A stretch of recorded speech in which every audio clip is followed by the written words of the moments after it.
Hello बच्चों। तो कैसे हैं आप लोग? आई होप आप लोग बढ़िया होंगे। चलिए आज से हम कोरोना वायरस के महामारी में घर से ही कुछ नया सीखने की कोशिश करते हैं।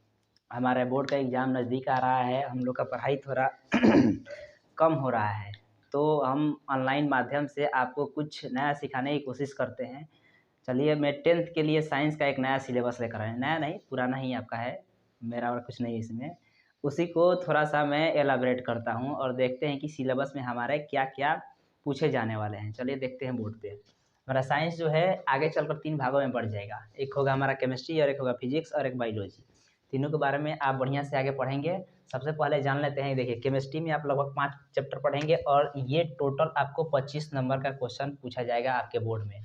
फिजिक्स पढ़ेंगे, इसमें टोटल आपके 25 नंबर का अगले 4 चैप्टर से, और पर्यावरण से रिलेटेड है उससे 10 नंबर का, इससे 25 नंबर का, टोटल मिलाकर 35 नंबर का पूछेगा फिजिक्स से।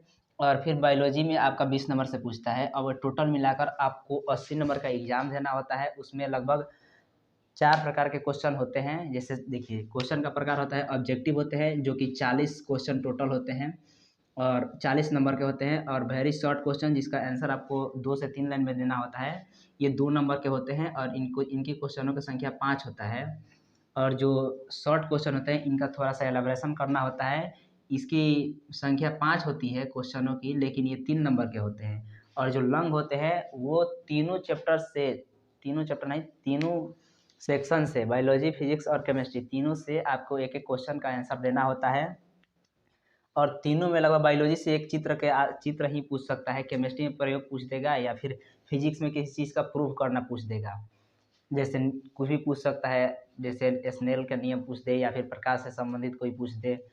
और आप देखते हैं तो स्कूल से जो 20 नंबर का मिलता है वो लगभग सभी बच्चे को मिल ही जाता है। अब आपको ध्यान देना है केवल इन 80 नंबर के लिए, इन 80 नंबर के लिए ध्यान देना है। और इन सभी चैप्टर से वो पूछता है, ऐसा नहीं है कि इस चैप्टर से नहीं पूछता है, सभी से पूछता है। इसीलिए आपको अच्छे तरह से सभी चैप्टर को पढ़ना होगा और केवल मार्क्स के लिए नहीं पढ़ना है, एग्ज़ाम पास करने के लिए नहीं पढ़ना है। आपको आगे भी कुछ करना है, तो ये जो सिलेबस है ध्यान में रखकर आपको पढ़ना पड़ेगा। ये मार्क्स आए चाहे नहीं, लेकिन ये सारा चैप्टर आपको अगले क्लास में मिलेंगे ही मिलेंगे।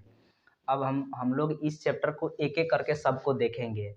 अब देखिए जैसे केमिस्ट्री सबसे पहले आपके किताब में दिया है, तो हम लोग यहीं से स्टार्ट करेंगे। ऐसा नहीं कि हम केवल पहले केमिस्ट्री के चारों चैप्टर पढ़ेंगे, हम तीनों से एक-एक करके सबको पढ़ेंगे।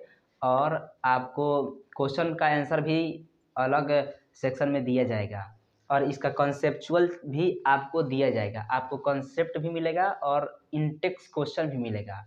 इन सभी को ध्यान में रखते हुए इस सेशन को चालू किया जा रहा है। मिलते हैं अगले क्लास में अगले चैप्टर और नए जोश के साथ। तब तक लिए ओके बाय।